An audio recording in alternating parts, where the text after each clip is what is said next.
एक ही छत के नीचे मिलेंगे बनारस के कई जाने माने डॉक्टर, जिससे होगा आपका बेहतर उपचार। ब्रेकिंग न्यूज, वाराणसी के चौकियाघाट पानी टंकी सामने छवि महल के पीछे जी मेडिकेयर में जहां की नाक कान गला कैंसर रोग के जाने माने डॉक्टर हर्ष सिंह जो कि करते हैं बेहतर उपचार, वही बीएचयू के जाने माने doctor Abhishek Gupta MD BHU जो कि आपके पेट से संबंधित बीमारियां, लीवर, गैस, एसिडिटी, भूख का ना लगना, लीवर का बढ़ जाने जैसी किसी भी बीमारी का करते हैं बेहतर उपचार। इतना ही नहीं, जी मेडिकेयर में डॉक्टर पूजा पल्लवी MBBS MD कैंकर, रची, मानसिक एवं मस्तिष्क रोगियों के लिए मिलता है बेहतर उपचार। यदि आप निम्न परेशानी जैसे चक्कर आना, बार बार बेहोश होना, शक करना, पैर और हाथों में झंझनाहट, उलझन, घबराहट और बेचैनी, सिर दर्द, बदन दर्द, माइग्रेन, ADHD, नींद से संबंधित समस्या, याददाश्त में कमी, मिर्गी झटका आना, मन की उदासी, नकारात्मक विचार, पढ़ाई में मन न लगना, बार बार हाथ धोना ग्रसित हो तो स्क्रीन पर दिखाए गए पोस्टर द्वारा संपर्क जरूर करें।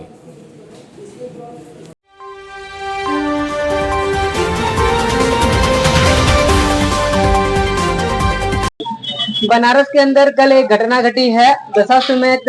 घाट पे एक मुस्लिम युवक को पीटा गया है और इसी की जांच चली। इसके बाद पता चला कि लड़का ने छेड़छाड़ की थी किसी के साथ। सोशल मीडिया पर वीडियो वायरल है, वो भी हम आपको दिखाएंगे और बात करेंगे कि जिस तरह से देश के अंदर कानून व्यवस्था है, संविधान है और तमाम चीजें जब है, पुलिस है, प्रशासन है, तब भी कानून को अपने हाथ में लेने वाले और संविधान को हाथ में लेने वाले के ऊपर कार्रवाई क्या होनी चाहिए। क्या इतनी बेरहमी से किसी को पीटना कितना सही है? अगर से कोई लड़का छेड़खानी किया है तो उसको प्रशासन के हवाले करना चाहिए था, ना कि इसको इतनी बेरहमी से पीटना चाहिए था। हम लोगों से बात करेंगे और लोगों की क्या राय है इसको लेकर, किस तरह से देखते हैं इस मामले को लेकर कि बराबर ऐसी घटनाएं बनारस में घट रही हैं कि मुसलमान को कई लोग घेर के पकड़ के मार दे रहे हैं। कोई भी घटना हो जा रही है उसको बड़ी बेरहमी से उस रेहान को मारे हैं। कि किस तरह से इस मामले को देखते हैं आप? देखिए, बनारस के अंदर ही नहीं, पूरे हिंदुस्तान के अंदर जो माहौल हिंदू मुस्लिम का बनाया जा रहा है, सबसे पहले तो हम मुबारकबाद देते हैं पूरे हिंदुस्तान के रहने वाले हिंदू और मुस्लिम, चाहे किसी भी जात के हो, किसी भी धर्म के हों, सभी लोग जो है वो हिंदुस्तान में अमन और चैन चाहते हैं। लेकिन कुछ अनासिर पसंद लोग, जिनको अब कहां से कौन से सह मिल रहा है कि वो खुलेआम हुड़दंग मचा रहे हैं, चाहे वो जो है किसी धार्मिक जुलूस में जा रहे हो तब भी हुड़दंग मचा रहे हैं। किसी जुलूस के रास्ते में कोई मस्जिद या मजार वगैरह आ गया तो उस पर चढ़ करके झंडा लगाना और धार्मिक नारे लगाना, इससे ये साबित होता है कि इनको जो है कहीं से न कहीं से सह दिया जा रहा है कि बनारस में, पूरे हिंदुस्तान में इस तरह से माहौल को खराब किया जाए। और बनारस के अंदर पिछले जो रमजान बीता है, उस रमजान के शुरू से लेकर के और अंत तक में कई घटनाएं मुस्लिम समाज के लड़कों के साथ हुई। इसको लेकर के हम लोग यहाँ के कमिश्नरेट और डीएम को जाकर के हम लोगों ने पत्रक रमजान के महीने में दिया था, तो उसको लेकर के फिर कुछ माहौल ठंडा हुआ था। लेकिन इधर ईद के बाद जैसे ही घटना जो पुलवामा और पहलगाम में हुआ है, हम मुस्लिम समाज ही नहीं, पूरा हिंदुस्तान इससे जो है यूं कहा जाए कि शर्मिंदा है। इस घटना को लेकर के पूरा हिंदुस्तान शर्मिंदा है, चाहे वो किसी भी जात के हो, किसी भी धर्म के लोग हों। शर्मिंदा है कि इस तरह की घटना जो जिन लोगों ने भी किया है, चाहे वो किसी भी जात के हो, किसी भी धर्म के मानने वाले हो। अव्वल तो जो है घटना करने वालों का ना कोई जात होता है, ना कोई धर्म होता है। हम इसकी घोर निंदा करते हैं और देश की हुकूमत से अपील करते हैं कि इस तरह की घटना करने वाले या उसको सह देने वाले, चाहे हमारे देश के बाहर के लोग हों, चाहे देश के अंदर बैठे हुए जो लोग हैं, उनके साथ वो जो है वारदात, जो अंजाम उनके साथ किया जाए कि उस अंजाम को देख करके हिंदुस्तान के अमन पसंद लोग, जो अनासिर को इंसाफ मिलेगा और जो अनासिर पसंद लोग हैं उनकी रूह कांप जाए, इस तरह का उनको सजा दी जाए। ऐसे में ये घटनाएं बराबर घट रही है और इसको श्रेय कौन दे रहा है, क्या लगता है? देखिए कहीं से न कहीं से तो उनको श्रेय मिल रहा है, चाहे वो बनारस के अंदर जो कल की घटना हुई है, ठीक है, मानते हैं कि वो दशाश्वमेध घाट पे गया था, वहां प्रसाद बंट रहा था, प्रसाद लेने के लिए चला गया, अगर धक्का लग गया तो वो धक्का लगा, हम मान रहे हैं कि वीडियो में धक्का लगते हुए दिखाया गया है, हम मान रहे, लेकिन अगर वो उसने गलती किया है तो उसको प्रशासन के हवाले कर दिया जाता, न कि इस तरह से जिस तरह से उसको मार करके फेंका गया है। तो उसकी हम निंदा करते हैं और प्रशासन से अपील करते हैं कि जो भी इस तरह की क्रूर हरकत कर रहा है, बनारस के अंदर हो चाहे कहीं भी हो, क्रूर हरकत कर रहा है तो उसके खिलाफ सख्त से सख्त कानूनी कार्रवाई की जाए और कार्रवाई की जाए। लॉ एंड ऑर्डर को लेकर आप किस तरह देखते हैं योगी जी के शासनकाल में? योगी जी के शासन हो चाहे किसी का शासन, लॉ एंड ऑर्डर तो हमेशा खराब रहा, चाहे किसी की सरकार में रहा हो, लेकिन किसी में कम रहता है, किसी में ज्यादा रहता है। तो लोगों को लग रहा है कि इनके शासन में ज्यादा हो रहा है, इनको थोड़ा सा सह भी मिल रहा है। अनासिर पसंद लोगों को ये लग रहा है कि हम सरकार हमारी, अब जो चाहे सो करेंगे, लेकिन संविधान के दायरे में अगर देखा जाए तो ऐसा करने वालों के साथ सख्ती से संविधान के तहत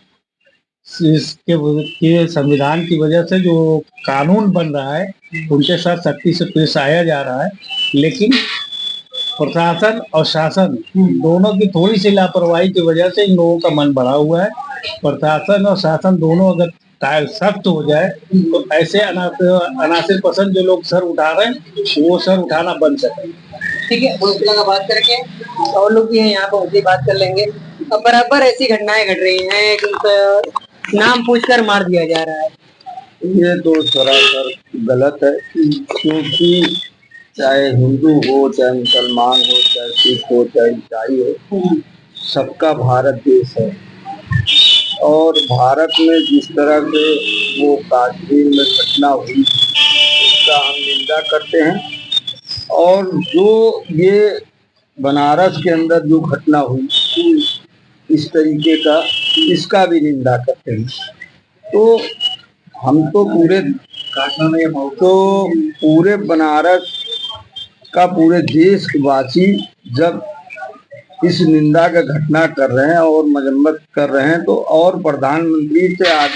गुहार लगा रहे हैं कि जिसने ये गलतियां की उनको सख्त से सख्त सजा दी जाए, और जो लोग के सय में जो बनारस में इस तरीके का घटना हो रहा है तो उसका प्रशासन क्या कर रहा है, उस अगर से शासन प्रशासन टाइट हो जाए तो इस तरीके का घटना न हो और माहौल खराब न हो, शांति बना रहे पूरे देश में। लेकिन बनारस के अंदर रमजान के मुबारक महीने में 7 घटनाएं ऐसी घटी लगभग, लेकिन उसके बाद ये हुआ कि कमिश्नर साहब को लेटर दिया गया और ऐसा लगा कि अब कुछ ऐसा नहीं होगा, लेकिन फिर भी कमिश्नर साहब को लेटर दिया गया, कमिश्नर साहब ने उस पर संज्ञान लिया और फिर माहौल शांति हो गई। अब इस तरीके का अगर जो घटना हुआ है कहीं और हुआ है, देश के किसी कोने में हुआ, तो इसमें हिंदू मुस्लिम की तो कोई बात है नहीं। वहाँ जिसने घटना का अंजाम दिया उसका कोई जाति धर्म होता ही नहीं। यहाँ तो जात धर्म वाली बात आ रही है ना। अगर तो लड़का गया वहाँ प्रसाद लेने खातिर धक्का लग गया तो ये उसकी गलती थी, तो उसकी गलती थी तो उसको पुलिस के हवाले कर देते। उसको इतना बेरहमी से पीटा गया और पीट कर फेंक दिया गया, तो उसका हालत आज भी गंभीर है, कभी चौरा में भर्ती है। तो ये हमारा शासन और प्रशासन से मतलब अनुरोध है, इस पर सही कार्रवाई करके न्याय मिले। ठीक है,